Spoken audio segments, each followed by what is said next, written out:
Hello everyone, welcome to our channel GS with Ashok. आज हम लोग यूपी पीएससी आरओ के लिए बैच स्टार्ट कर रहे हैं। इसमें हम लोग कंप्लीट जो है सिलेबस कवर करेंगे आरओ का विद इन 2 मंथ्स। ठीक, पूरी थ्योरी, जिसमें कि आज हम लोग पहला लेक्चर ले रहे हैं पॉलिटी का, जिसमें कि पार्लियामेंट के बारे में पढ़ेंगे। ओके, और इन सारे लेक्चर्स की पीडीएफ भी आपको मिलेंगी, जो कि ये जीएस विद अशोक जो चैनल है टेलीग्राम, यहाँ पे। ओके, तो स्टार्ट करते हैं। पार्लियामेंट, तो पार्लियामेंट को हम लोग पहले इस वजह से पढ़ेंगे क्योंकि इस टॉपिक से ज्यादातर क्वेश्चन पूछे जाते हैं पॉलिटी में। ठीक है, फिर उसके बाद हम लोग जुडिशरी लेंगे, फिर फंडामेंटल राइट लेंगे, डीपीएसपी लेंगे, ऐसे ही करके पूरा सिलेबस हम लोग जो दिया हुआ है उसके अकॉर्डिंग हम लोग पूरा कवर करेंगे।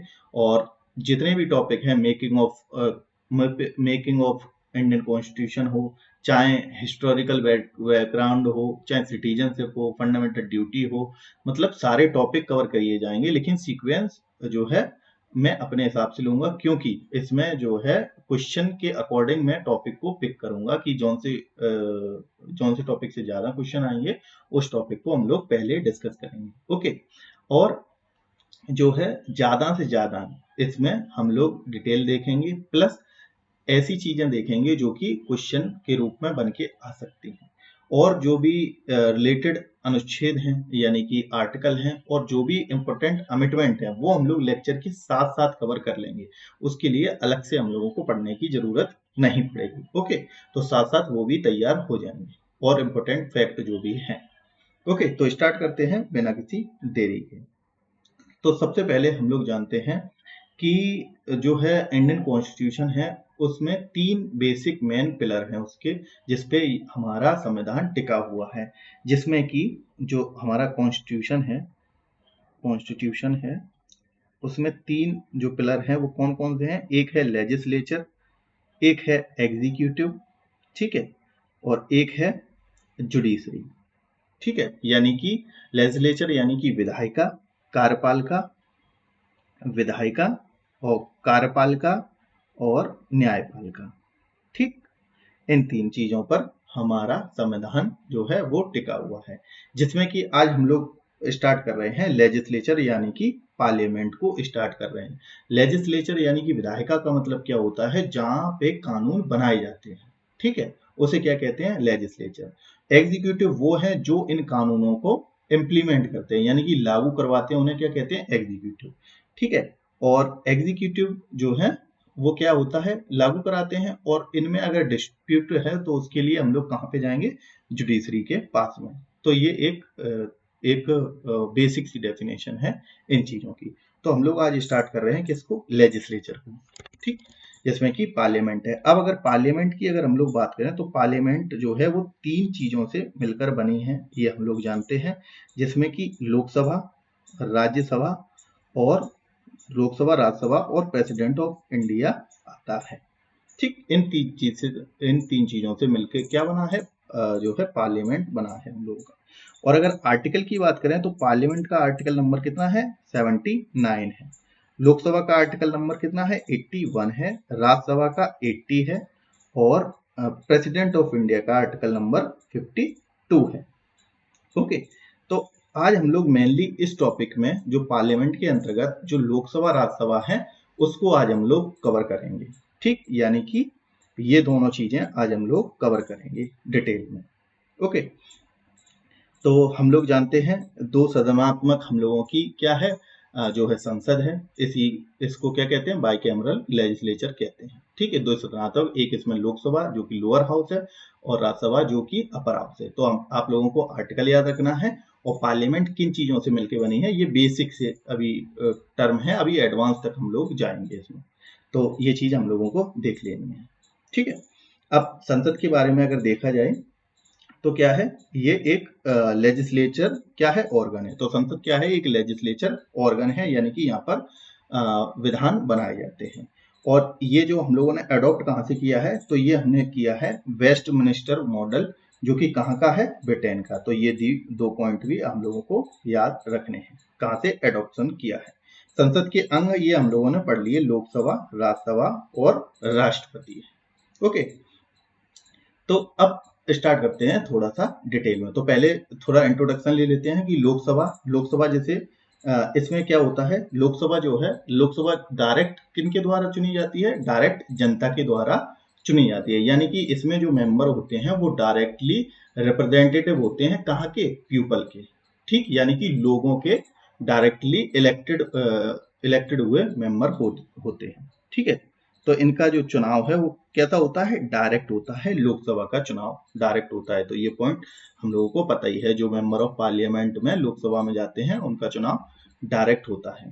ठीक, और लोकसभा में क्या होता है, लोकसभा में जो चुनी हुई पार्टी है, जो मतलब कि जिसको बहुमत हासिल होता है, वो क्या लोकसभा में काउंसिल ऑफ मिनिस्टर के साथ में रहती है, जिसमें कि जो काउंसिल ऑफ मिनिस्टर में जो सबसे बड़ा नेता होता है वो क्या होता है, प्राइम मिनिस्टर होता है।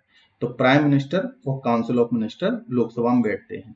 हालांकि जो प्राइम मिनिस्टर है वो लोकसभा और राज्यसभा दोनों से हो सकता है। ठीक है, प्राइम मिनिस्टर जो है वो जरूरी नहीं है कि लोकसभा ही का मेंबर हो, तो वो राज्यसभा का मेंबर भी हो सकता है।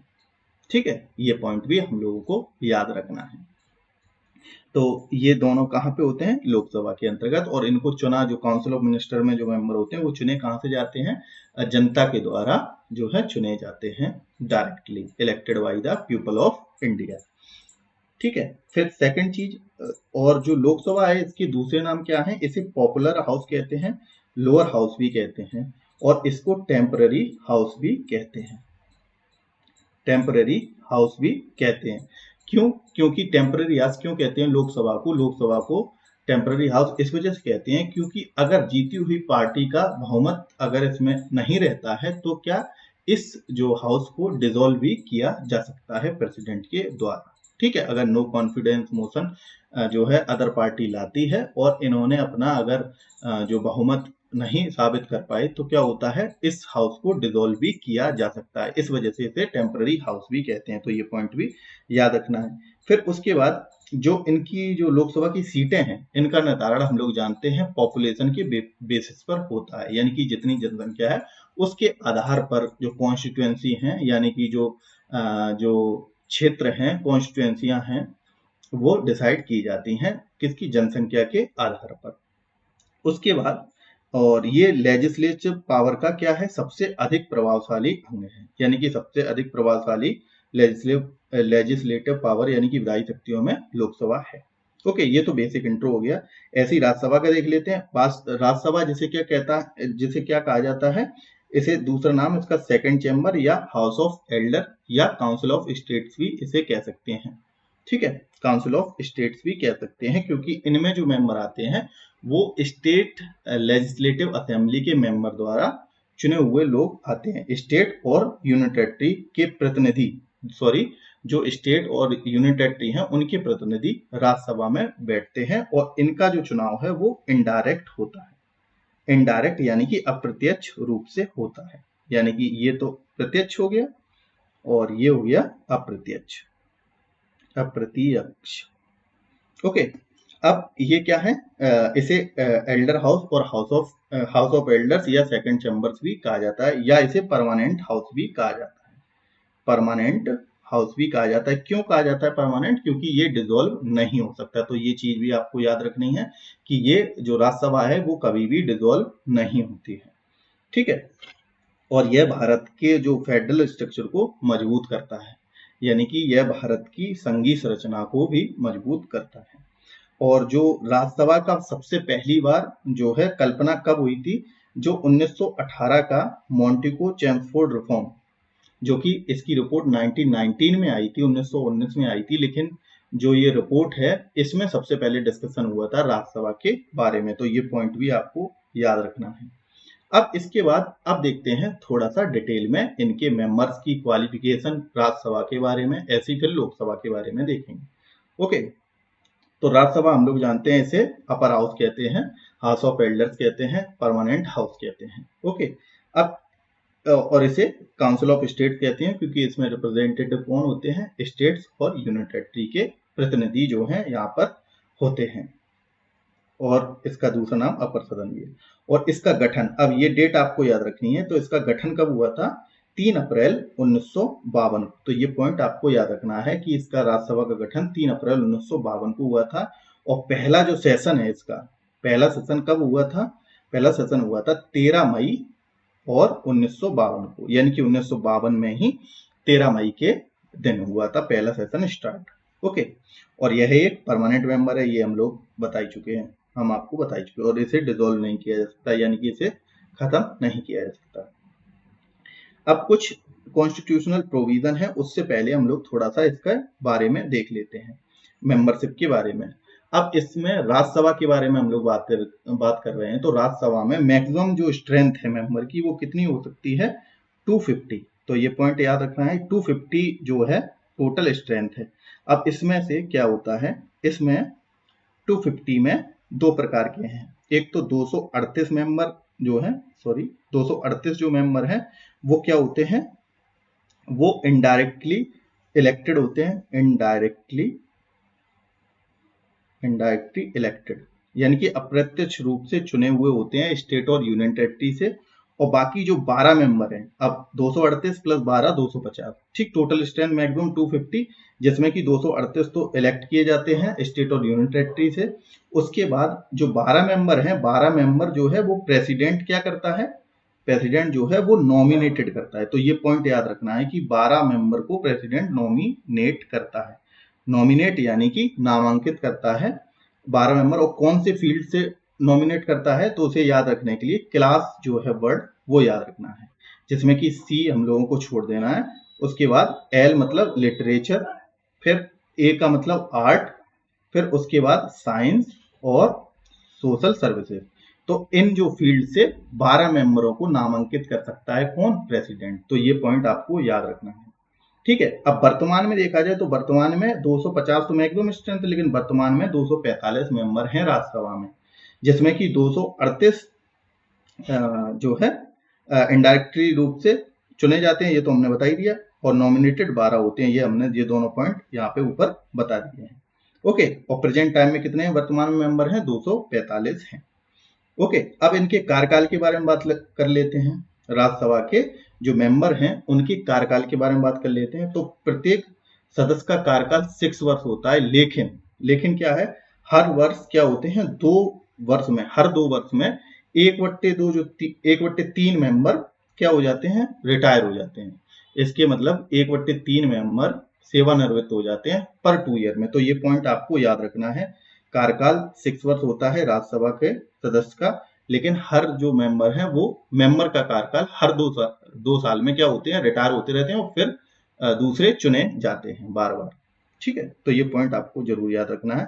और इस चीज को कहते क्या है? बाइनियल इलेक्शन कहते हैं, कि हर 2 साल में नए मेंबर चुने जाते हैं, ठीक है। और जो एक बार सेवानिवृत्त मेंबर है वो दोबारा भी चुना जा सकता है। ये भी पॉइंट बहुत इंपॉर्टेंट है कि जो यहाँ से सेवानिवृत्त मेंबर है वो दोबारा भी राज्यसभा में सदस्य के रूप में चुना जा सकता है, ठीक है। तो ये पॉइंट आपको याद रखने हैं। अब इसके बाद कुछ अब देख लेते हैं इसके जो प्रोविजन है, ये देख लेते हैं कुछ कॉन्स्टिट्यूशनल प्रोविजन क्या क्या है। कि जैसे कि हम लोगों को पता है कि आर्टिकल 80 में राज्यसभा के बारे में दिया हुआ है, ठीक। आर्टिकल जो 80 है उसमें राज्यसभा के बारे में बताया गया है। और आर्टिकल 80 के थर्ड में, क्लॉज थर्ड में क्या दिया हुआ है? आर्टिकल 80 के 3 में कि जो नॉमिनेटेड मेंबर हैं राष्ट्रपति के 12, वो कौन से आर्टिकल में लिखे हैं? तो वो 80 के तीसरे पार्ट में लिखे हैं, 80 का तीसरा में लिखे हैं क्या? जो राष्ट्रपति 12 मेंबर नॉमिनेट करता है, जो हम लोगों ने अभी देखा, ठीक। और कौन से फील्ड से वो हम लोगों को पता ही, क्लास वर्ड से याद है। फिर उसके बाद 83 का फर्स्ट। अब 83 के फर्स्ट में क्या लिखा है? यही चीज लिखी है कि जो बाइनिवल जो इलेक्शन है, मतलब कि प्रत्येक 2 वर्ष में 1/3 लोग, प्रत्येक 2 वर्ष में क्या होता है, राज्यसभा के मेंबर 1/3 मेंबर क्या हो जाते हैं? रिटायर्ड हो जाते हैं। तो वो चीज लिखी कहाँ पे है? तो वो आर्टिकल नंबर 83 के 1 में लिखी है। तो ये पॉइंट याद रखना है, ठीक है। और राज्यसभा की जो भी सीटें हैं, जितनी भी सीटें हैं राज्यसभा की, वो जो है वो कौन से शेड्यूल में लिखी हुई हैं, मतलब कौन सी अनुसूची में लिखी हैं? तो चौथी अनुसूची में लिखी हैं, ठीक। 4th जो शेड्यूल में लिखी हुई हैं कि राज्य व केंद्र शासित प्रदेशों के राज्यसभा की सीटों का आवंटन कहाँ पे दिया है? जो 12 शेड्यूल हैं कॉन्स्टिट्यूशन में, उसमें से चौथी शेड्यूल में राज्यसभा की सीटों के बारे में बताया गया है। तो ये पॉइंट भी याद रखना है। तो ये सारे पॉइंट याद रखने हैं कि आर्टिकल 80 के 3 में क्या लिखा है कि जो राष्ट्रपति द्वारा नॉमिनेटेड मेंबर 12 हैं। फिर 83 के फर्स्ट पार्ट में क्या लिखा है कि प्रत्येक 2 वर्ष में 1/3 मेंबर राज्यसभा के रिटायर्ड हो जाएंगे और दोबारा चुने जाएंगे। ठीक है। और जो सीटों का आधार है, राज्यसभा की भी सीटें जो हैं उनका आधार क्या होगा? पॉपुलेशन। ये तो हम लोगों को पता है, चाहे लोकसभा हो चाहे राज्यसभा, सबका आधार क्या है? उन सीटों का आधार मतलब कि जनसंख्या के आधार पर सीटें निर्धारित की जाती हैं। तो ये पॉइंट आपको याद रखने हैं। तो हम लोगों ने अब मेंबरशिप देख ली और कार्यकाल देख लिया। अब देखते हैं नेक्स्ट योग्यता। अब जो मेंबर है, अब जो राज्यसभा का मेंबर है, अब उसकी योग्यता भी पूछी जा सकती है। तो योग्यता में क्या है? तो ये जो योग्यताएं हैं इसमें तो कुछ चीजें कॉमन है वो सब में होगी, जैसे कि सिटीजन ऑफ इंडिया, हर क्वालिफिकेशन, हर पद की क्वालिफिकेशन, चाहे Lok Sabha, Rajya Sabha, president, vice president, सब में ये पॉइंट तो सब में ही होगा कि भारत का नागरिक होना चाहिए। तो सबसे पहली योग्यता में योग्यता देख रहे हैं राज्यसभा के मेंबर की, तो उसमें सबसे पहला पार्ट क्या है? भारत का नागरिक होना अनिवार्य है। तो पहली चीज तो ये हो गई। फिर उसके बाद सेकंड है एज। एज का क्राइटेरिया दूसरे नंबर पे क्या है? एज का क्राइटेरिया कि एज कितनी होनी चाहिए अगर आपको राज्यसभा का मेंबर बनना है। तो आपकी एज मिनिमम कितनी होनी चाहिए? मिनिमम होनी चाहिए 30 ईयर एज होनी चाहिए। ठीक। फिर उसके बाद रजिस्ट्रेशन। रजिस्ट्रेशन में क्या है कि किसी भी राज्य संघ क्षेत्र में संसदीय निर्वाचन क्षेत्र की मतदाता के रूप में पंजीकृत होना चाहिए। यानी कि जो मेंबर हैं वो किसी भी राज्य में जो है निर्वाचन क्षेत्र में मतदाता के रूप में पंजीकृत होने चाहिए। ये भी एक क्या है? मेंबर बनने के लिए क्वालिफिकेशन है। तो एक तो सिटीजन ऑफ इंडिया हो गया, एज 30 ईयर चाहिए। ठीक। जैसे 30 ईयर इसमें चाहिए, ऐसी स्टेट लेजिस्लेटिव जो काउंसिल है, यानी कि जो राज्य की विधान परिषद है, राज्य जो है, राज्य में विधानसभाएं होती हैं सारे राज्यों में, लेकिन कुछ राज्यों में क्या है? विधान परिषद भी है। तो विधान परिषद का सदस्य बनने में भी कितनी एज चाहिए? 30 ईयर। ऐसे ही किसमें चाहिए? राज्यसभा के मेंबर बनने की 30 ईयर एज चाहिए। ओके। फिर उसके बाद रजिस्ट्रेशन की बात करें तो रजिस्ट्रेशन में क्या है कि इनके पास में जो व्यक्ति है वो किसी भी मतदाता क्षेत्र में, मतलब सॉरी, निर्वाचन क्षेत्र में मतदाता के रूप में पंजीकृत होना चाहिए। ठीक। और जो 2003 से पहले क्या था, जो 2003 है, तो ये पॉइंट जरूर याद रखना है, ये वाला पॉइंट कि 2003 से पहले क्या था कि जिस क्षेत्र से वो है तो उसमें क्या था कि उसी क्षेत्र की निर्वाचन क्षेत्र में मतदाता के रूप में रजिस्टर्ड होना चाहिए, ये था। लेकिन 2003 के बाद से क्या हो गया कि वो जरूरी नहीं उस स्टेट से हो, वो किसी भी स्टेट से पंजीकृत होना चाहिए। ये चीज बदल गई है। पहले क्या था? उसी मतलब जहां से चुन के आना है तो उसी राज्य की निर्वाचन क्षेत्र में रजिस्टर्ड होना चाहिए। अब ये बदल गया है कि अब वो कहीं से भी रजिस्टर्ड होना चाहिए और किसी भी जगह से वो इलेक्ट होके आ सकता है, किसी भी और भी स्टेट से। ओके। अब SC/ST के बारे में क्या है? तो SC/ST का पहली बात तो राज्यसभा में कोई भी आरक्षण नहीं है। ठीक है। और SC/ST का आरक्षण लोकसभा में वो हम लोग देखेंगे। तो SC/ST के लिए SC वाले ही लोग उन सीटों पर खड़े हो सकते हैं। लेकिन राज्यसभा के बारे में हम लोग पढ़ रहे हैं तो राज्यसभा में तो कोई भी SC/ST की सीट आरक्षित नहीं है। Okay, sorry. अब अन्य योग्यता में क्या है? अन्य योग्यता में है कि संसद द्वारा निर्धारित जो रिप्रेजेंटेशन ऑफ पीपल एक्ट 1951 के अंतर्गत जो भी लॉ हैं उनके अकॉर्डिंग जो भी निर्धारित की गई योग्यताएं हैं वो भी फॉलो करना चाहिए। तो रिप्रेजेंटेटिव ऑफ पीपल एक्ट में जो भी योग्यताएं हैं उनको भी फॉलो करता होना चाहिए। तो ये तो सारी हो गई राज्यसभा के मेंबर्स की क्वालिफिकेशन। ओके। अब इसके बाद देखते हैं क्वालिफिकेशन के बारे में। हम लोगों ने सारा कुछ देख लिया कि राज्यसभा का मेंबर बनना है तो कौन कौन सी क्वालिफिकेशन चाहिए। अब देखते हैं डिस्क्वालिफिकेशन यानी कि अयोग्यताएं, कि अगर मेंबर कैसे अयोग्य घोषित होगा। मतलब कि मेंबर बनने की योग्यताएं तो देख ली, अब लिखते हैं अयोग्यताएं। तो अयोग्यता में हम लोगों को सबसे पहले आर्टिकल नंबर 102 याद रखना है कि जो संसद के जो सदस्य हैं उनकी अयोग्यता के बारे में कौन से आर्टिकल में दिया है? Article number 102। तो ये याद रखना है। उसके बाद अब क्या क्या अयोग्यता हैं? सबसे पहला तो यूनियन या स्टेट गवर्नमेंट के अधीन कोई भी अगर उसके पास कोई भी ऑफिस ऑफ प्रॉफिट हो, ठीक, ऑफिस ऑफ प्रॉफिट मतलब कि कोई भी एक्स्ट्रा पद हो, ऑफिस ऑफ प्रॉफिट है तो क्या होगा, वह मेंबर बनने की योग्यता खो देगा, यानी कि अयोग्य घोषित हो सकता है। सेकंड अयोग्यता क्या है, अनसाउंड माइंड हो। तो अयोग्यताएं भी क्या है, जैसे योग्यताएं कॉमन है, ठीक है, थोड़ा बहुत चेंज करके, ऐसी अयोग्यता भी हर फील्ड में जितने भी अभी आगे पढ़ेंगे, जितने भी पद पढ़ेंगे, सब में अयोग्यताएं लगभग सेम होंगी। जैसे कि अनसाउंड माइंड सारे कुछ में होगा, ऑफिस ऑफ प्रॉफिट सब में कुछ होगा, ठीक है, इंसॉल्वेंट सब में होगा। तो ये कॉमन अयोग्यताएं हैं, तो ये आपको एक बार याद रख लेनी, ये हर जगह यही सेम हों।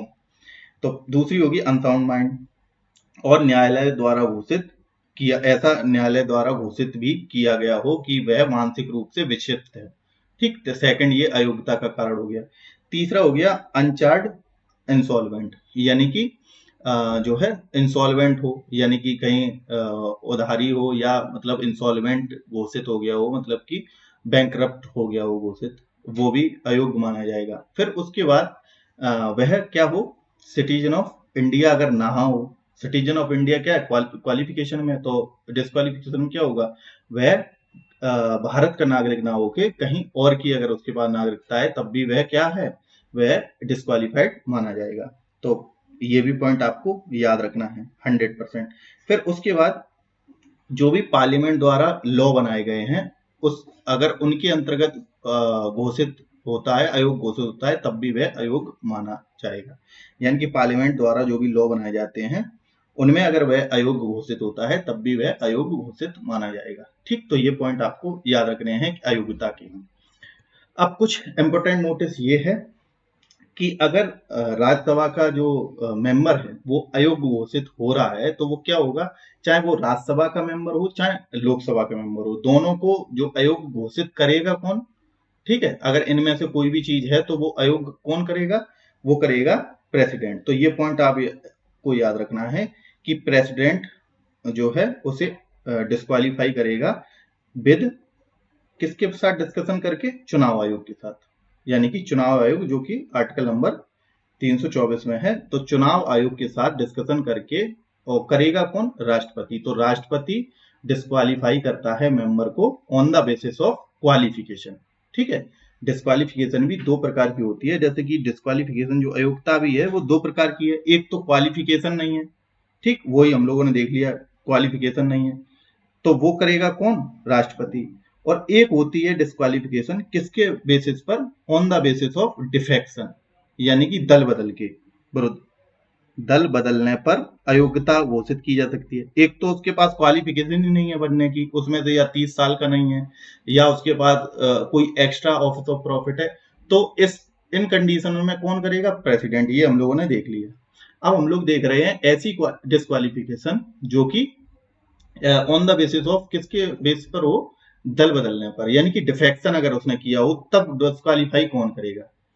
तो तब डिस्क्वालीफाई सबसे पहले तो कौन करेगा, जो हाउस में, चाहे वो राज्यसभा हो चाहे लोकसभा हो, उन दोनों का हाउस का जो हेड है वो करेगा उसे डिस्क्वालीफाई।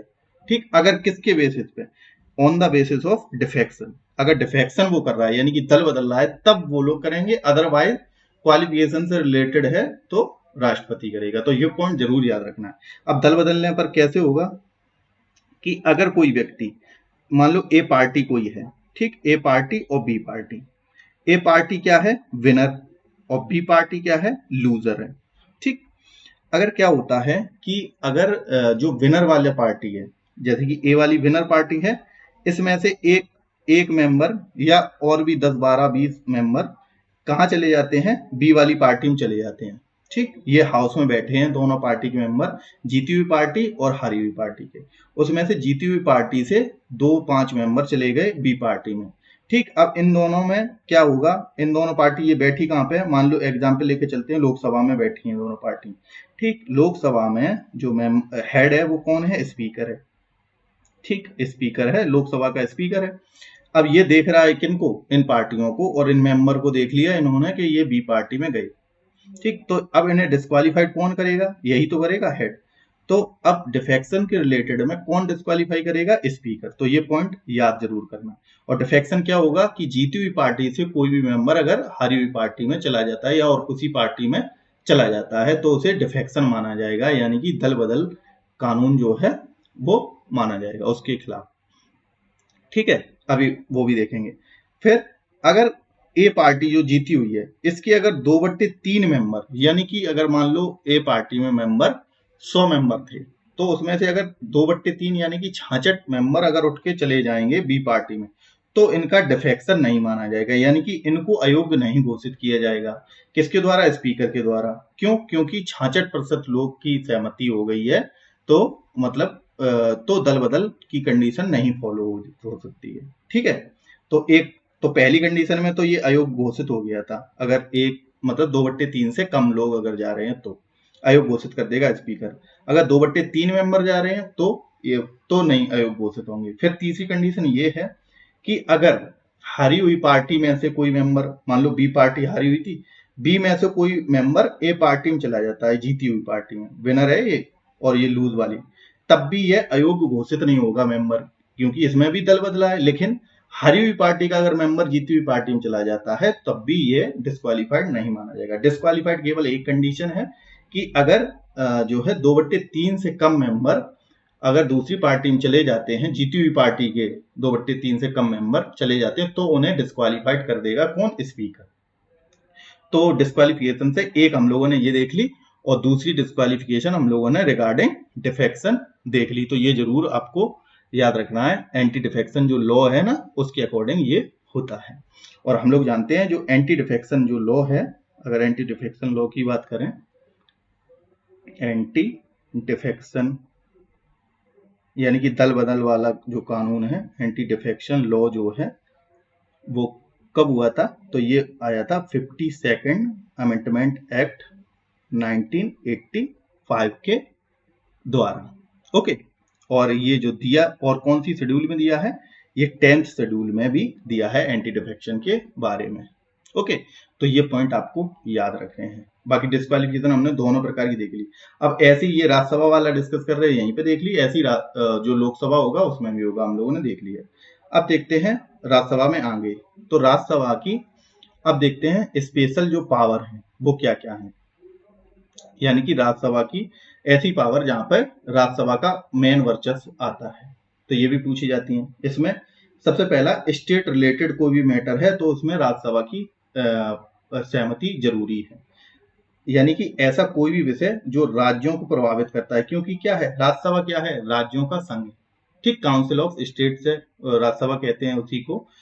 तभी क्या होगा कि राज्यों को प्रभावित करने वाला अगर कोई भी विषय है तो उसमें राज्यसभा की जो कंसेंट है वो जरूरी होगी। लोकसभा की भी होगी, लेकिन राज्यसभा की मेनली कंसेंट जरूरी होगी। तो राज्यसभा की ये स्पेशल पावर है। दूसरी है जो राज्य सूची में विषय हटाने की शक्ति, या राज्य सूची में कोई भी कानून बनाने की शक्ति में किसका? राज्यसभा का मेन रोल आता है। और आर्टिकल 249, तो ये पॉइंट जरूर याद रखना है कि आर्टिकल 249 के तहत राज्य लिस्ट है, जो राज्य सूची में केंद्र सरकार क्या बना सकती है? कानून बना सकती है। ठीक है, जो राज्य सूची है उसमें क्या है? कोई कानून बना सकती है। कौन? संसद बना सकती है कानून। और वो किस आर्टिकल में लिखा है? आर्टिकल नंबर 249 में। ठीक है, और ये कानून बनेगा, इसमें क्या होगा? राज्यसभा की 2/3 की स्वीकृति आवश्यक है। ठीक है, जो कि जो लिस्ट दी गई है, जैसे कि राज्य सूची है, इसमें एक तो सेंट्रल लिस्ट है, एक स्टेट लिस्ट है, और एक है कंकरेंट लिस्ट। ठीक, कंकरेंट लिस्ट है। अब इस जो सेंट्रल लिस्ट है इसमें तो केंद्र सरकार कानून बनाती है, स्टेट लिस्ट में स्टेट गवर्नमेंट कानून बनाती है, और जो कंकरेंट लिस्ट है इसमें दोनों। अब लेकिन जो है स्टेट लिस्ट में अगर कोई लॉ बनाता है, सेंट्रल गवर्नमेंट अगर स्टेट लिस्ट में कोई लॉ बनाएगा तो क्या होगा? वो आर्टिकल 249 के तहत बनाएगा, और इसमें राज्यसभा जो है उसकी 2/3 यानी कि स्पेशल मेजोरिटी की आवश्यकता होती है। तो ये इसकी राज्यसभा की स्पेशल पावर है, तो ये भी आपको याद रखना है। तीसरा है, ऑल इंडिया सर्विस अगर बनानी है तब भी राज्यसभा की सहमति जरूरी है, यानी कि जो बिल अगर कोई भी ऑल इंडिया सर्विस में क्या क्या होता है? आईएएस,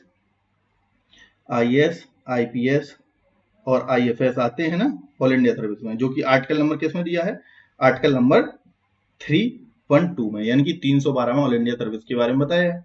अगर इसमें कोई लॉ बनाना है तो क्या है, तो बिल जो है, बिल स्टार्ट कहाँ पे होगा, बिल तो पार्लियामेंट बनेगा, लेकिन बिल जो स्टार्ट है वो कहाँ से होगा, वो राज्यसभा से होगा।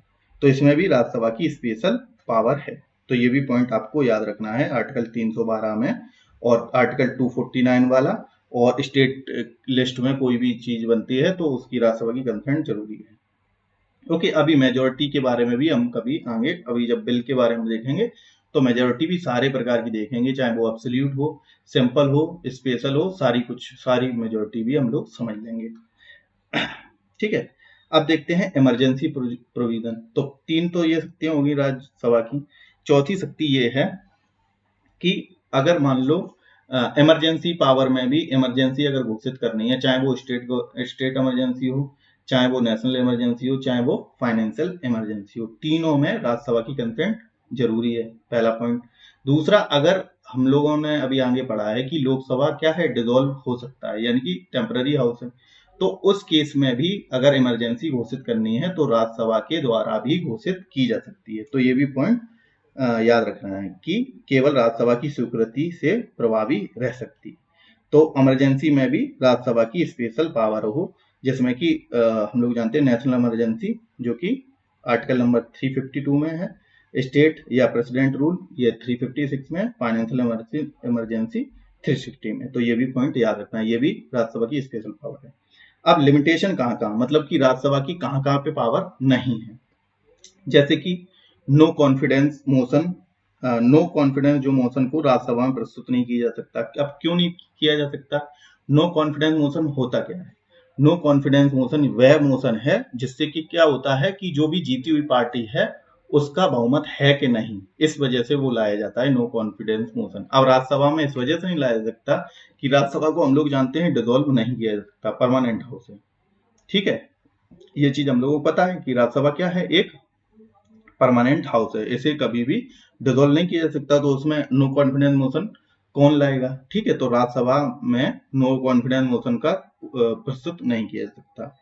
ठीक है, और ये लिखा है क्योंकि यह कार्यपालिका को उत्तरदायी ठहराने का अधिकार केवल लोकसभा को है। अब उसके बाद जो कमेटियां होती हैं, जैसे कि पब्लिक जो ऑडिट करती हैं अकाउंट को, पब्लिक अकाउंट कमेटी है, पार्लियामेंट्री कमेटियां जब हम लोग अभी देखेंगे आगे तब इनके बारे में डिस्कस करेंगे, लेकिन अभी थोड़ा देख लेते हैं कि जैसे कि पब्लिक अकाउंट कमेटी है, ठीक है, इसमें राज्यसभा की जो भूमिका है इसमें कम है, क्योंकि हम लोग लिमिटेशन पढ़ रहे हैं तो इसमें क्या है, राज्यसभा की भूमिका कम है, इसमें लोकसभा की भूमिका ज्यादा है। क्योंकि जो पब्लिक अकाउंट कमेटी है इसमें टोटल मेंबर कितने होते हैं, 30 मेंबर होते हैं, जिसमें कि 15 जो है लोकसभा से हैं और जो 7 जो हैं वो कहां से है, राज्यसभा से हैं। तो राज्यसभा में क्या है, कम मेंबर है, तो इसमें क्या है, लिमिटेड होती है इसमें राज्यसभा की शक्ति। फिर उसके बाद एस्टिमेटेड कमेटी है, एस्टिमेटेड कमेटी में कितने मेंबर होते हैं, टोटल 30 मेंबर होते हैं, जिसमें कि क्या होते हैं, टोटल मेंबर लोकसभा के हैं। तो इसमें राज्यसभा का तो कोई मेंबर ही नहीं होता है। इसका मतलब क्या हुआ, इसका मतलब ये हुआ कि जो पार्लियामेंट्री कमेटियां हैं उनमें भी राज्यसभा की शक्ति बहुत ही कम है या नहीं है। तो ये भी पॉइंट याद रखना है, जो कमेटियां हैं उनमें भी राज्यसभा की कोई भी पावर नहीं है या कम है बहुत। ठीक, अब इसके बाद देखते हैं लोकसभा के बारे में। अब राज्यसभा के बारे में हम लोगों ने क्या क्या देख लिया, राज्यसभा के बारे में हम लोगों ने उनकी मेंबर, उनकी क्वालिफिकेशन देख ली, उनकी डिस्क्वालिफिकेशन देख ली, उनका राज्यसभा की पावर देख ली, राज्यसभा की लिमिटेशन देख ली। ओके, बाकी जो राज्यसभा के मेंबर जो बेसिक राज्यसभा के बारे में है वो भी पढ़ लिया। अब ऐसी राज्यसभा के बारे में देखते हैं। तो राज्यसभा क्या है, सॉरी राज्यसभा देख लिया, अब देखते हैं लोकसभा। लोकसभा लोअर हाउस हम लोग जानते हैं, ठीक, lower house, house of people कह सकते हैं, इसका दूसरा नाम क्या है, लोगों द्वारा चुनी जाती है तभी इसे हाउस ऑफ पीपल कहते हैं। इसमें चुनाव डायरेक्ट होता है, ठीक है, लोअर हाउस कहते हैं, और ये टेम्पररी हाउस भी कहते हैं इसको। अब ये वही चीज लिखी है। अब मैक्सिमम स्ट्रेंथ इसकी कितनी है, मैक्सिमम जो स्ट्रेंथ है, जैसे कि जो राज्यसभा है, राज्यसभा में 250 हम लोगों ने पढ़ी थी, और यहाँ पे कितनी है 550, यानी कि 550 मेंबर मैक्सिमम हो सकते हैं लोकसभा में। और ये भी मेंबर का निर्धारण किसके बेसिस पे होगा, जनसंख्या के आधार पर, ये हम लोगों ने स्टार्ट में ही देख लिया था। अब इसमें क्या होता है कि जो 530 मेंबर है, अब 550 कैसे वो होता है, इसमें क्या होता है कि जो 530 मेंबर हैं वो क्या है, वो जो डायरेक्टली राज्यों द्वारा चुने जाते हैं, डायरेक्टली इलेक्टेड कहां से, स्टेट से। उसके बाद जो 20 मेंबर हैं वो कहां से, यूनियन टेरिटरी से। ठीक, ये था बेसिक क्वालिफिकेशन। और पहले क्या था, इसमें 2 मेंबर और थे, मतलब 552 थे तब टोटल, तो 2 मेंबर और थे। ये कहां से चुने जाते, ये एंग्लो इंडियन, जो कि नॉमिनेटेड किए जाते थे, एंग्लो इंडियन। जैसे 12 मेंबर वहां पे चुना जाता था राष्ट्रपति के द्वारा, जो वहां पे राज्यसभा में, लोकसभा में 2 एंग्लो इंडियन को नॉमिनेट करता था, कौन, प्रेसिडेंट। अब ये हटा दिया गया, ये रिपील कर दिया गया है। कौन से अमेंडमेंट थे, तो 104वां कॉन्स्टिट्यूशन अमेंडमेंट एक्ट 2019 के द्वारा इनको हटा दिया गया, तभी इसमें 550 मेंबर मैक्सिमम रह गए। ठीक है, तो ये चीज लिखी है। उसके बाद अभी प्रेजेंट टाइम में क्या है स्थिति लोकसभा में सीट्स की, तो 543 सीटें हैं प्रेजेंट टाइम में, जिसमें कि 530 राज्य द्वारा और 13 सीटें हैं यूटी द्वारा। ठीक है, इनके द्वारा डायरेक्टली इलेक्टेड किए जाते हैं, इनकी प्रत्यक्ष रूप से इन पे चुनाव किया जाता है, यूटी स्टेट। ठीक, तो मैक्सिमम स्ट्रेंथ 550 है, मिनिमम अभी प्रेजेंट टाइम में 543 है। तो अभी बेसिक्स चल रहे हैं, अभी बहुत एडवांस तक हम लोग जाएंगे, पूरा मतलब हम लोगों को सिलेबस कवर करना है। अब उसके बाद वोटिंग एज लिमिट देख लेते हैं, वोटिंग एज लिमिट देख लेते हैं इसमें क्या है। हम लोग जानते हैं कि भारत के प्रत्येक नागरिक जिसकी आयु कितनी 18 या उसके ऊपर है, तो वो क्या माना जाता है, वोटिंग के लिए मान्य माना जाएगा, यानी कि मतदान के लिए माना जाएगा। और ये किस आर्टिकल में लिखा है, ये आर्टिकल 326 में लिखा है, यानी कि 326 में आर्टिकल में ये लिखा है कि 18 और 18 प्लस वाला व्यक्ति वोट डालने के लिए अधिकार है, उसे वोट डालने का अधिकार है। ठीक है, तभी आर्टिकल 36 में लिखा है यूनिवर्सल एडल्ट फ्रेंचाइज या यूनिवर्सल एडल्ट सफरेज कहा जाता है, कि 18 प्लस वाला वोटिंग के लिए जो है मान्य है।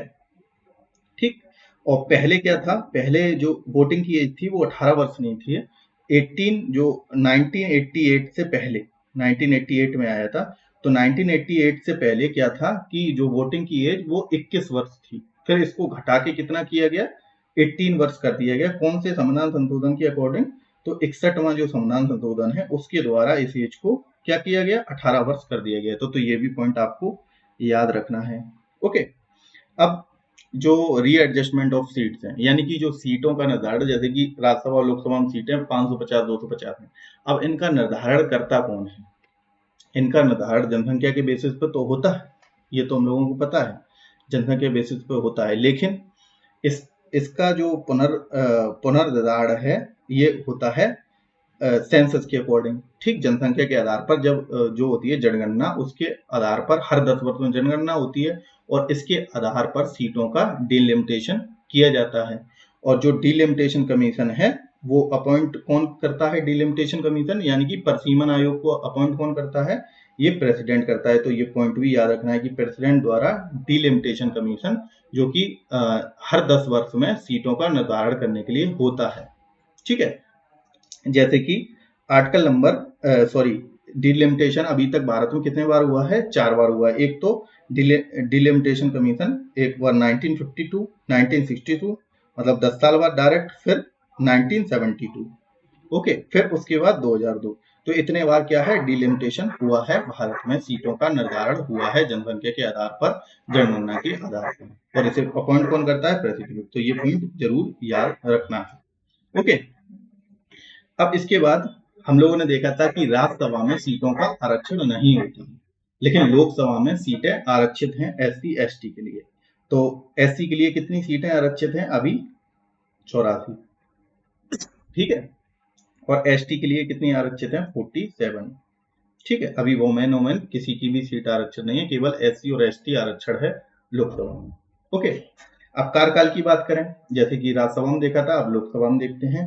तो 5 ईयर है, और ये 5 साल कार्यकाल कब से चालू होगा, पहली मीटिंग से। तो ये पॉइंट जरूर याद रखना है, फर्स्ट मीटिंग जब होती है उस तिथि से इसे काउंट किया जाता है 5 साल तक।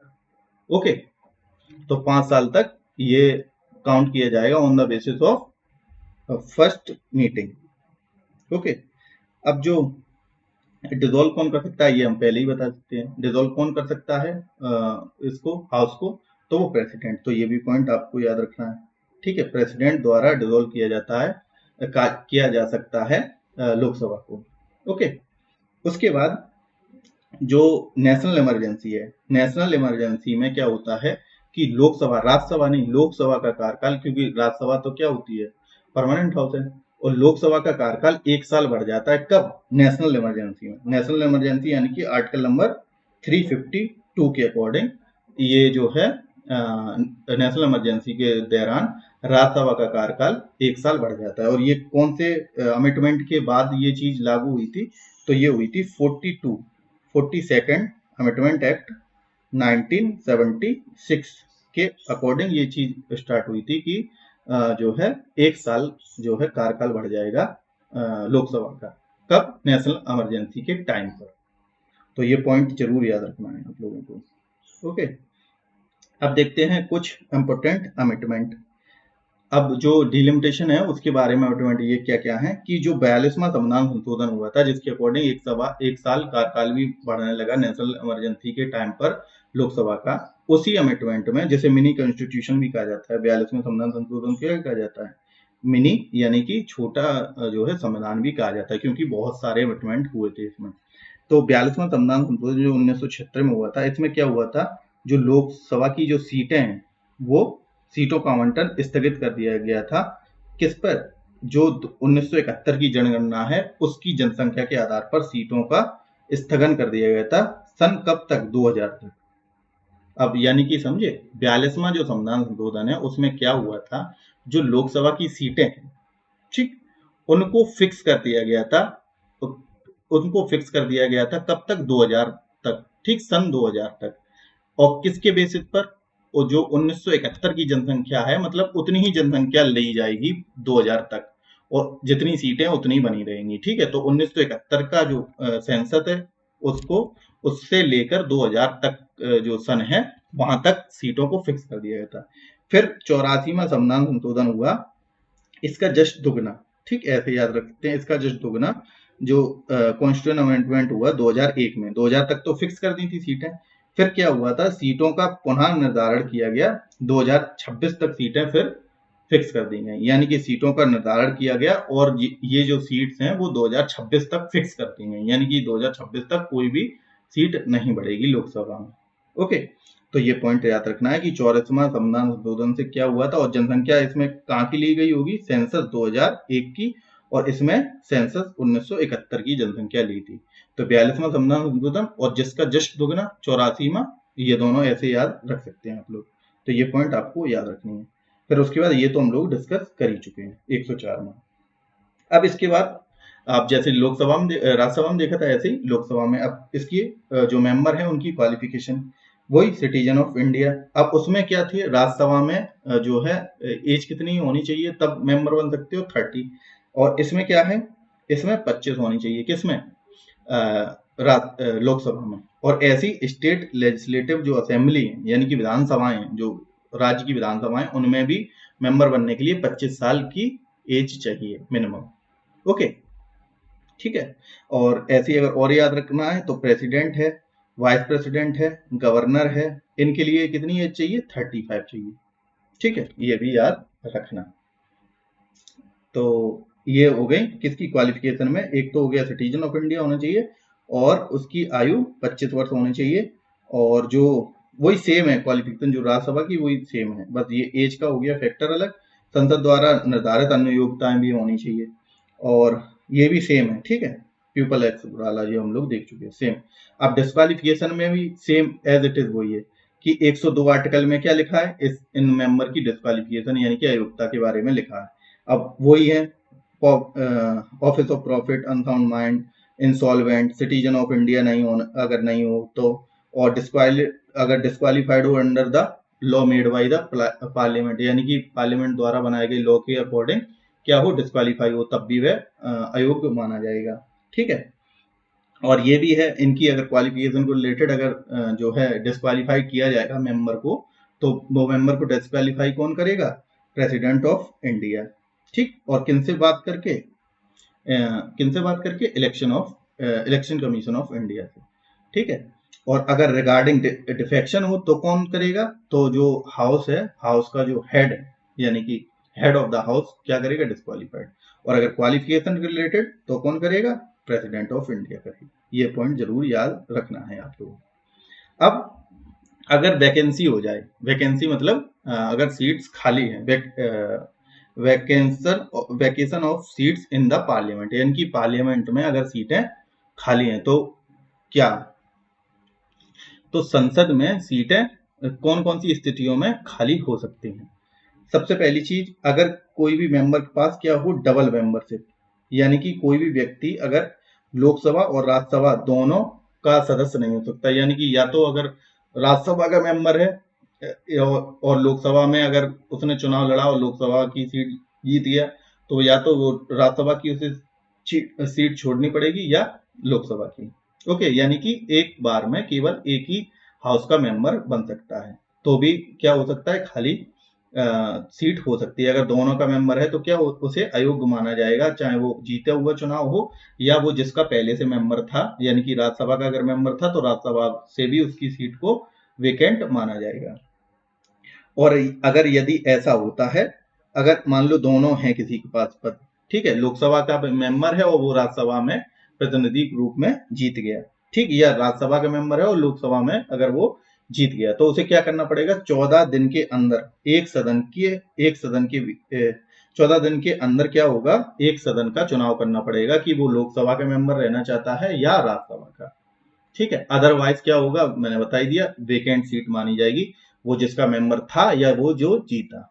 तो ये पॉइंट भी आपको याद रखने हैं कि 14 दिन का उसके मोरेटोरियम पीरियड होता है, किसके लिए, सिलेक्शन के लिए, कि उसे राज्यसभा का मेंबर बनना है और या लोकसभा का। अगर कंडीशन है अगर कि अगर वो उसके पास डबल मेंबरशिप हो तो की बात है। और यदि कोई व्यक्ति दोनों सदनों का सदस्य चुना जाता है और विकल्प अगर वो 14 दिन में विकल्प नहीं चुनता है तो वो ऑटोमेटिकली वेकेंट मानी जाएगी, ये चीज मैं बता चुका हूँ। और यदि कोई व्यक्ति एक ही सदन में, अगर मान लो लोकसभा में वो 2 सीट से चुना है और 2 जगह पे जीत गया है, तो क्या है, अगर वो विकल्प नहीं चुनेगा 14 दिन के अंदर तो क्या होगा, तब भी सीटें वेकेंट मानी जाएंगी, यानी कि तब भी वह वेकेंट मानी जाएंगी अगर वह चुनाव नहीं करता है अपनी सीट का। तो इस तरीके से फिर दूसरा पॉइंट क्या है, पहला तो हो गया डबल मेंबरशिप, दूसरा पॉइंट क्या है वेकेंट होने का, सीट खाली होने का, कि अगर वह इस्तीफा दे दे। अगर लोकसभा का अध्यक्ष है तो वह अगर अपना इस्तीफा दे देगा, अपने जो उपाध्यक्ष है उसका लोकसभा का, उसको अगर उसने इस्तीफा दे दिया, ठीक है, क्या है, अगर कोई भी सदस्य अपना इस्तीफा दे सकता है जिसके लिए राज्यसभा या लोकसभा को लिखित में सूचना देता है, तो यानी कि अगर अपना कोई रेजिग्नेशन दे दे, और ये जो रेजिग्नेशन है अगर ये एक्सेप्ट हो जाता है तभी वह जो सीट है वेकेंट मानी जाएगी, जब तक कि वो इस्तीफा जो दिया हुआ है वो एक्सेप्ट नहीं किया गया तब तक, ठीक है। अगर एक्सेप्ट नहीं करता है तो वह सीट वेकेंट नहीं मानी जाएगी। अगर चेयरमैन या स्पीकर, कोई भी अगर मेंबर है मान लो लोकसभा का, उसने क्या दिया, अपना जो इस्तीफा दे दिया लोकसभा के अध्यक्ष को, ठीक है। अब अगर लोकसभा के अध्यक्ष ने उसको क्या किया, उस जो रेजिग्नेशन है उसको स्वीकार नहीं किया, तो वह सीट वेकेंट नहीं मानी जाएगी। अगर वह स्वीकार कर लेता है तो वह सीट वेकेंट मानी जाएगी, ठीक। ये तो कॉमन सेंस वाली बात है, आप लोग बस एक बार जरूर पढ़ना, लेकिन जो चीज लिखा है वही एज इट इज ऑप्शंस में आएगा तभी आपको टिक करना है, अदरवाइज आपका क्वेश्चन गलत होगा, ठीक है। तो चेयरमैन अगर संतुष्ट नहीं है, अगर उसने एक्सेप्ट नहीं किया है आपका जो है इस्तीफा, तो वह वेकेंट सीट नहीं होगी, यानी कि आपको नहीं हटा सकता कोई पद से, ठीक है। अब तीसरी चीज, पहली हो गया पहला हम लोगों ने देख लिया जो है डबल मेंबरशिप उसके बेसिस पे खाली हो सकती है। दूसरा, अगर वे अपना इस्तीफा दे दें, मतलब मेंबर जो है अपना इस्तीफा दे दें, तब भी वो सीट वैकेंट मानी जाएगी। फिर तीसरा है अब्सेंट, अगर कोई भी मेंबर चाहे लोकसभा या राज्यसभा का, अगर वह 60 दिन तक लगातार सदन की बैठकों में उपस्थित नहीं होता है, तो मतलब 60 दिन, ये आपको याद रखने हैं कि 60 दिन तक कंटिन्यूसली अगर कोई मेंबर उपस्थित नहीं होता है अपने उसमें हाउस की जो मीटिंग है उनमें, तो क्या वह डिस्क्वालीफाइड वो सीट को वेकेंट माना जाएगा, यानी कि उसे हटा दिया जाएगा पद से, ठीक है, तो भी वेकेंट सीट घोषित की जाएगी। अब उसके बाद देखते हैं अफर्मेशन, यानी कि ओथ, शपथ, और अफर्मेशन यानी कि उसमें क्या लिखा होता है, प्रतिज्ञान। तो ओथ हम लोग जानते हैं कि संसद के किसी भी सदन में किसी भी सदन का प्रत्येक सदस्य सदन में अपनी सीट ग्रहण करने से पहले प्रेसिडेंट या उनके द्वारा नियुक्त, तो कोई भी जो मेंबर है वो या तो प्रेसिडेंट के सामने या प्रेसिडेंट द्वारा नियुक्त कोई भी अधिकारी है उसके सामने वह शपथ लेता है। और शपथ के प्रतिज्ञान भी पूछे जा सकते हैं, तो ये भी आपको याद रखना कि उनकी शपथ में होता क्या क्या है। सबसे पहला कि भारत के संविधान के प्रति सच्ची निष्ठा करेगा, पहला पॉइंट। केवल 3 ही अफर्मेशन है, तो ये पॉइंट जरूर याद रखना कि जो ओथ का अफर्मेशन है वो 3 है, ओनली 3। तो एक तो क्या है, सच्ची निष्ठा से काम करेगा। फिर दूसरा है sovereignty and integrity of India, यानी कि भारत की संप्रभुता और एकता की रक्षा करेगा। और तीसरा पॉइंट क्या है कि वह जो अपने कर्तव्य हैं उनका निर्वहन करेगा। तो 3 पॉइंट ये हैं। अगर चौथा पॉइंट आपके में लिख के आता है ऑप्शन तो वो आपको लिखेगा तो ऐसा कि आपका वो सही है, लेकिन वो होगा गलत। मतलब लगेगा ऑप्शन कि हाँ ये हो सकता है, लेकिन नहीं, जो 3 लिखे हैं बस 3 ही है, क्योंकि एक बार ऐसा क्वेश्चन आया था और वो वहां पे गलत हो गया था काफी लोग का। ठीक है, तो अब नेक्स्ट देखते हैं। अब प्रिसाइडिंग ऑफिसर के बारे में देखते हैं, जो पार्लियामेंट है यानी कि संसद के जो भी पीठासीन अधिकारी यानी कि प्रिसाइडिंग ऑफिसर हैं उनके बारे में देखते हैं। तो हम लोग जानते हैं लोकसभा में क्या होता है, लोकसभा का जो हेड होता है वो स्पीकर होता है, और फिर उसके बाद एक डिप्टी स्पीकर होता है, और पार्लियामेंट्री पैनल होता है, यानी सॉरी, और पैनल ऑफ चेयरपर्सन होता है। ठीक, ये किसमें है, लोकसभा में। राज्यसभा में हम लोग जानते हैं जो चेयरमैन होता है, जो कि कौन होता है, एक्स ऑफिशियो चेयरमैन कौन होता है इसका, सॉरी, जो वाइस प्रेसिडेंट है वो क्या होता है, एक्स ऑफिशियो चेयरमैन होता है किसका, राज्यसभा का, ये हम लोग जानते हैं। ठीक, और एक होता है डिप्टी चेयरमैन। ओके, और यहाँ पे भी क्या होता है, पैनल ऑफ चेयरपर्सन होते हैं। तो लोकसभा में स्पीकर होता है और राज्यसभा में चेयरपर्सन होता है, चेयरमैन होता है, जो कि कौन होता है, वाइस प्रेसिडेंट होता है राज्यसभा में चेयरमैन। अब वो तो एक्स्ट्रा ऑफिस तभी लिखा है ना, एक्स ऑफिसियो, मतलब एक्स्ट्रा ऑफिस दिया है वाइस प्रेसिडेंट को कि तुम राज्यसभा के चेयरमैन के रूप में भी काम करोगे। सॉरी, हाँ सही है, राज्यसभा के चेयरमैन के रूप में भी काम करोगे। अब देखते हैं लोकसभा के स्पीकर के बारे में। अब हम लोगों ने लोकसभा और राज्यसभा के बारे में पूरा डिस्कशन देख लिया। फिर उसके बाद उनके जो प्रिसाइडिंग ऑफिसर हैं उनके बारे में देख लिया। उनके बाद हम लोगों ने और क्या देख लिया, और हम लोगों ने देख लिया उनका जो वेकेंट है, जो पार्लियामेंट में जो मेंबर है उनकी सीट का वैकेशन कैसे हो सकता है, ये भी देख लिया। तो ये सारे इंपॉर्टेंट पॉइंट है, ये आपको याद रखने हैं, इनसे क्वेश्चन आते हैं। फिर अब उसके बाद हम लोग देख रहे हैं जो स्पीकर ऑफ लोकसभा है उसके बारे में देखते हैं। तो सबसे पहले जो इलेक्शन है, जो चुनाव और कार्यकाल देखते हैं। तो चुनाव क्या है, स्पीकर का चुनाव लोकसभा सदस्यों से में से ही किया जाता है, मतलब कि जो भी लोकसभा के मेंबर चुन के आते हैं उनमें से जो है चुनाव किया जाता है स्पीकर का। और यह चुनाव की पहली बैठक के तुरंत बाद में होता है, यानी कि चुनाव को जो पहली बैठक होती है चुनाव जीतने के बाद में, तो उसमें ही उसके बाद ही जस्ट स्पीकर का चुनाव किया जाता है। और अगर वैकेंसी होती है, यानी कि स्पीकर का अगर पद रिक्त है, तो क्या लोकसभा का नया सदस्य चुनकर उस रिक्ति को भरा जाता है। ठीक, कॉमन सेंस चीज है। और जो चुनाव की तिथि है, मतलब कि स्पीकर के चुनाव की तिथि का निर्धारण कौन करता है, तो ये पॉइंट भी याद रखना है। तो स्पीकर के चुनाव की तिथि का निर्धारण कौन करता है, राष्ट्रपति करता है, तो ये पॉइंट आपको जरूर याद रखना है।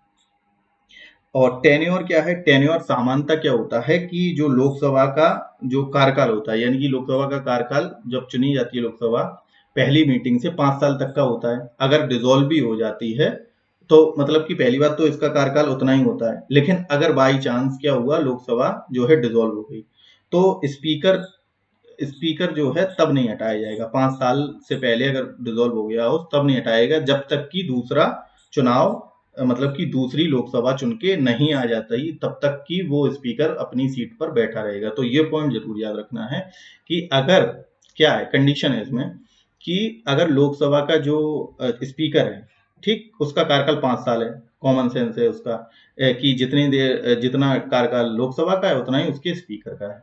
लेकिन अगर डिसॉल्व हो गई, अगर किसी ने जो है अपना जो है अगर डिसॉल्व हो गई लोकसभा, तो क्या हुआ, तो लोकसभा का जो स्पीकर है वो अपनी सीट पर तब तक बैठा रहेगा जब तक कि नई लोकसभा चुन के नहीं आ सकती। तो ये पॉइंट जरूर याद रखना है, ठीक है। उसके बाद नेक्स्ट देखते हैं नेक्स्ट देखते हैं स्पीकर के पद का इस्तीफा, यानी कि vacation of office of speaker, ठीक है। तो सबसे पहले क्या है, स्पीकर में निम्नलिखित परिस्थितियों में पद छोड़ सकता है। कौन कौन सी परिस्थितियां हैं? सबसे पहली चीज तो अगर वह लोकसभा का सदस्य नहीं रहता तो भी पहली चीज है वो छोड़ सकता है। दूसरा, वह लिखित रूप में त्याग पत्र दे दे, तब भी हो सकता है। या अगर लोकसभा के सभी सदस्यों के बहुमत से एक प्रस्ताव पारित कर दिया जाए और उसे हटा दिया जाए, यानी कि लोकसभा का जो स्पीकर है उसको अगर जो सदस्य हैं उनके द्वारा एक प्रस्ताव द्वारा उसे हटाया भी जा सकता है, लेकिन उसे हटाने से पहले 14 दिन पहले उसे क्या नोटिस देना पड़ेगा स्पीकर को। तो ये हटाने के लिए ये 3 चीजें हैं, ठीक है। या तो वह लोकसभा का सदस्य ही न रहे, पहली चीज। दूसरी चीज, अगर वह अपना खुद ही रेजिग्नेशन दे दे। तीसरा, अगर उनके जो सदस्य हैं वो उसे हटाने के लिए हटाएं, और अगर हटाने में क्या होता है कि हटाने से पहले उन्हें 14 दिन पहले क्या देना पड़ेगा, एक नोटिस देना पड़ेगा स्पीकर को हटाने से पहले। अब इसमें इंपॉर्टेंट पॉइंट क्या है कि अगर जब क्या होता है, सबसे पहले तो एक चीज देख लेते हैं कि जैसे कि स्पीकर जो है लोकसभा का, कि अगर मान लो क्या है कि लोकसभा में क्या हो रहा है, कोई भी मुद्दा है लोकसभा में चल रहा है, ठीक है, और उसमें क्या है, तो ये नहीं, एक सेकंड, हाँ, तो ये हो गया 14 दिन का नोटिस देना पड़ेगा, ठीक है। और 14 दिन के नोटिस के बाद में अगर उसे हटाना है तो क्या मेजोरिटी चाहिए, तो अब्सोल्यूट मेजोरिटी जब होगी हाउस में मेजोरिटी, ठीक है। अब्सोल्यूट मेजोरिटी का मतलब क्या हुआ कि जितने मेंबर हैं, टोटल जो स्ट्रेंथ है हाउस की, ठीक है, उसका 1/2 +1, उसे क्या कहते हैं, एब्सोल्यूट मेजोरिटी। उससे बिल को पास करना पड़ेगा। जैसे कि मान लो कितने 543 मेंबर हैं, 543/2 +1, ये इस बहुमत से पास होगा तो क्या हट जाएगा, स्पीकर को हटाया जा सकता है, ठीक है। तो ये इसे रिमूव किया जा सकता है, स्पीकर को हटाया जा सकता है। और अब इसमें एक कंडीशन क्या है कि स्पीकर को जब हटाने का प्रस्ताव चर्चा में होता है तो क्या होता है, स्पीकर उस बैठक की अध्यक्षता नहीं करेगा। अब उस पे अगर स्पीकर को हटाया जा रहा है तो क्या होगा, स्पीकर तो वहां बैठेगा नहीं अध्यक्ष के रूप में, तब कौन बैठेगा, तब बैठेगा जो है जो स्पीकर के अलावा जो डिप्टी स्पीकर है वो अध्यक्षता करेगा उस बैठक की, ठीक है। तो ये पॉइंट एक याद रखने वाला है कि जब स्पीकर पे क्या होता है, हटाया जा रहा है उसको स्पीकर को, तो क्या हो रहा है, डिप्टी स्पीकर को अध्यक्ष के रूप में डिप्टी स्पीकर जो है वो अध्यक्षता करेगा हाउस की, ओके। और क्या है, वह बैठक में उपस्थित हो सकता है, यानी कि अध्यक्ष जो है उपस्थित हो सकता है, लेकिन उसकी अध्यक्षता नहीं करेगा, अध्यक्षता जो है डिप्टी स्पीकर करेगा, ठीक है। वह बहस में भी भाग ले सकता है और पहले वोट भी कर सकता है, और लेकिन जब मतों की संख्या समान हो तो वह वोट नहीं कर सकता, यानी कि वह अपना वोट भी कर सकता है, लेकिन वह जो कास्टिंग वोट है जो स्पीकर करता है जब किसी में टाई ब्रेकर, मतलब कि जब कोई किसी मुद्दे पर सेम वोट हो जाते हैं दो पक्ष में, तो टाई ब्रेकर का काम वैसे कौन करता है, स्पीकर करता है, ठीक है, स्पीकर ऑफ लोकसभा। तो वो वोट नहीं कर सकता तब उस टाइम पे, ठीक है। तो ये पॉइंट भी याद रखना। अब इसकी स्पीकर के पद का लोकसभा को भंग करना, तो जब लोकसभा भंग हो जाती है तब स्पीकर अपने पद पर रहता है और नए चुनाव के बाद तब तक कार्य करता है। ये चीज मैं बता चुका हूं कि जब तक कि नई लोकसभा नहीं आ सकती चुन के, तब तक वह अपने पद पर रहेगा, चाहे भले ही लोकसभा डिसॉल्व हो गई हो तब भी, ओके। अब उसके बाद लोकसभा के स्पीकर के कार्य देख लेते हैं। सबसे पहला तो हेड ऑफ लोकसभा रहता है, और लोकसभा के जो भी ये प्रमुख होता है और प्रतिनिधि के रूप में काम करता है, सभी अधिकार विशेषाधिकारों की रक्षा करता है, और ये सारे जो भी फैसले हैं उसके लिए फाइनल अथॉरिटी है, लोकसभा में लेने वाले सभी अंतिम निर्णयों के लिए फाइनल अथॉरिटी है।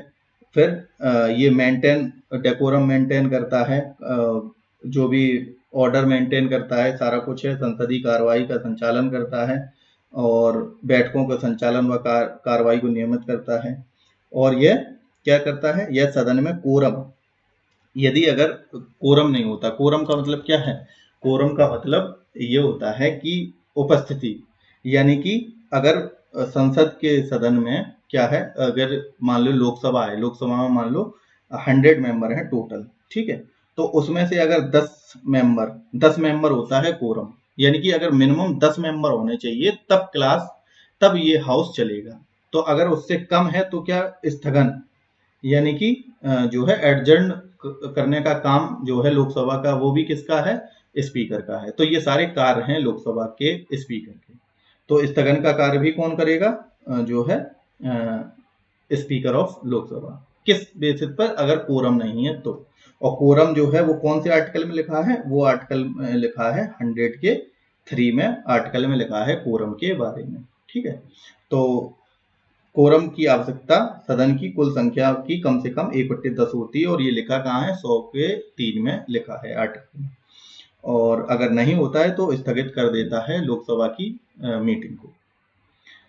फिर वोटिंग में भी ये पार्टिसिपेट करता है। अभी हम लोगों ने जैसे देखा था कि अगर पहले मतदान सामान्यता नहीं होता, नॉर्मल, अगर स्पीकर अगर जो है हाउस में है, हेड है, और वहां पे कोई भी चर्चा चल रही है, उसमें क्या है, अगर वोटिंग का बारी आती है तो वह पहले वोट नहीं कर सकता। वह वोट कब करेगा स्पीकर केवल टाई ब्रेकर, यानी कि डेडलॉक, अगर किसी निर्णय में अगर इक्वल मात्रा में हाँ और नहीं का वोट आ जाता है, यानी कि 50% लोगों ने हाँ कहा है किसी ने, और किसी मुद्दे पर, और किसी ने ना कहा है, तो जब डेडलॉक हो जाती है ऐसी कंडीशन, तो इस कंडीशन में वह स्पीकर एक अपना कास्टिंग वोट देता है, जिससे कि एक निर्णय आ सके हाँ का या नहीं का, तो उसी को वह वोट कर सकता है तब स्पीकर। तो वोटिंग में ये चीज कर सकता है। तीसरी चीज और काम, और आगे क्या है इसका कार्य, और ये है जो ज्वाइंट सिटिंग है, जो कि आर्टिकल नंबर 108 में ज्वाइंट सिटिंग के बारे में लिखा है, आर्टिकल नंबर 108 में। इसमें क्या है, ये स्पीकर का काम है ज्वाइंट सिटिंग को चेयर करना, ठीक है। तो ज्वाइंट सिटिंग का अध्यक्ष कौन बनता है, जो बनता है कौन, स्पीकर ऑफ लोकसभा। लेकिन अगर ये क्वेश्चन पूछा जाए कि जो बैठक है, यानी कि ज्वाइंट सिटिंग का मतलब क्या है, अगर कोई भी जैसे कि कोई भी बिल है, एग्जाम्पल के तौर पे समझते हैं ज्वाइंट सिटिंग कैसे होती है। कोई भी बिल क्या होता है, बिल एक प्रपोजल होता है, यानी कि एक मांग का क्रम है, वो एक पेज में लिखा हुआ है, प्रपोजल है एक तरीके का। तो प्रपोजल होता है, इस प्रपोजल पे क्या, ये पार्लियामेंट में पेश किया जाता है, इस पे डिस्कशन होता है, ठीक। अगर डिस्कशन होगा, सबसे पहले मान लो लोकसभा में गया कोई भी बिल, तो लोकसभा में गया, फिर उसके बाद वह जाएगा राज्यसभा में, फिर राज्यसभा के बाद फिर मान लो लोकसभा में गया, तो ऐसे ऐसे अगर चलता रहा तो मैक्सिमम कितने समय तक इस पर डिस्कशन हो सकता है, 6 मंथ। और ये बिल पास नहीं हुआ, ठीक है, पास नहीं हुआ और 6 मंथ हो गए, तो फिर क्या हो जाएगा, बिल हो जाएगा डेडलॉक। यानी कि कोई भी बिल है उसका टोटल ड्यूरेशन कितना होता है, 6 मंथ। तो ये भी आपको याद रखना है, कोई भी बिल है उसका जो टोटल टाइम पीरियड वो कितना होता है, 6 मंथ। 6 मंथ बाद क्या हो जाता है, बिल डेडलॉक हो जाता है, ठीक है। लेकिन फिर प्रेसिडेंट का अगर संज्ञान में आता है कि ये बिल इंपॉर्टेंट है, तो फिर क्या होता है, प्रेसिडेंट समन करता है, प्रेसिडेंट समन यानी कि बुलाता है। अगर कोई भी बिल डेडलॉक है, यानी कि 6 मंथ में अगर कोई डेडलॉक हो गया, सहमति नहीं बनी लोकसभा और राज्यसभा की, तो समन करेगा और ज्वाइंट सिटिंग बुलाएगा। तो ज्वाइंट सिटिंग बुलाने का काम किसका है, प्रेसिडेंट का। फिर उसके बाद उस जो ज्वाइंट सिटिंग होगी उसमें हेड कौन बनेगा, यानी कि उसे चेयर कौन करेगा, उसे चेयर करेगा लोकसभा का स्पीकर, ठीक है। तो ये पॉइंट जरूर याद रखना है। अगर लोकसभा का स्पीकर अब्सेंट है तो कौन चेयर करेगा, तो कौन, डिप्टी स्पीकर। अगर डिप्टी स्पीकर भी अगर अब्सेंट है तो कौन चेयर करेगा, फिर करेगा जो है प्रेसिडेंट, राज्यसभा का चेयरमैन, नहीं करेगा। ठीक है, तो ये पॉइंट याद रखना कि राज्यसभा का चेयरमैन, क्योंकि वो क्या है, एक्स ऑफिशियो, उसका पास पद है किसके पास, वाइस प्रेसिडेंट, तो वाइस प्रेसिडेंट नहीं आएगा, तो उसमें या तो स्पीकर करेगा, नहीं तो डिप्टी स्पीकर करेगा, नहीं तो डिप्टी चेयरपर्सन ऑफ राज्यसभा करेगा। ठीक, तो ये 3 सीक्वेंस जरूर याद रखना है। ठीक है, तो इसकी चेयर कौन करेगा, स्पीकर, तो ये भी इसका कार्य है। उसके बाद सीक्रेट मीटिंग की जो है अध्यक्षता कौन करेगा, लोकसभा का स्पीकर, ये भी इसका कार्य है, और उसी की अनुमति के लोग ही वहां पे उपस्थित होंगे, अदरवाइज कोई भी वहां उपस्थित नहीं हो सकता। फिर उसके बाद मनी बिल, अगर कोई भी बिल है, बिल को मनी बिल कौन बताएगा, जब उस पे स्पीकर ऑफ लोकसभा के साइन होंगे तभी वह बिल मनी बिल कहलाएगा। यानी कि कोई भी मनी बिल, यानी कि धनवेदक, जो कि आर्टिकल नंबर किसमें, आर्टिकल नंबर 110 में है, इसको किसी भी विधेयक को धनवेदक कौन बताता है, वो स्पीकर ऑफ लोकसभा बताता है। तो ये भी पॉइंट इसका कार्य में आएगा।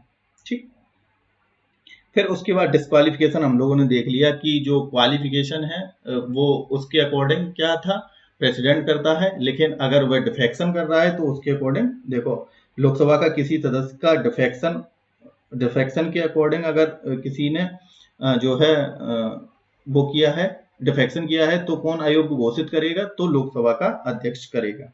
ठीक है, और 1992 में सुप्रीम कोर्ट ने यह स्पष्ट किया था कि यह निर्णय, जो इसने निर्णय दिया है डिस्क्वालिफिकेशन का, तो यह जुडिशियल रिव्यू के अधीन हो सकता है। यानी कि जो ये डिसीजन देगा स्पीकर, इसका जो निर्णय है वो मतलब इसकी वैधता को चेक किया जा सकता है लॉ के द्वारा, यानी कि जुडिशियल रिव्यू उस पर हो सकता है कि ये कॉन्स्टिट्यूशनल है या नॉन कॉन्स्टिट्यूशनल है।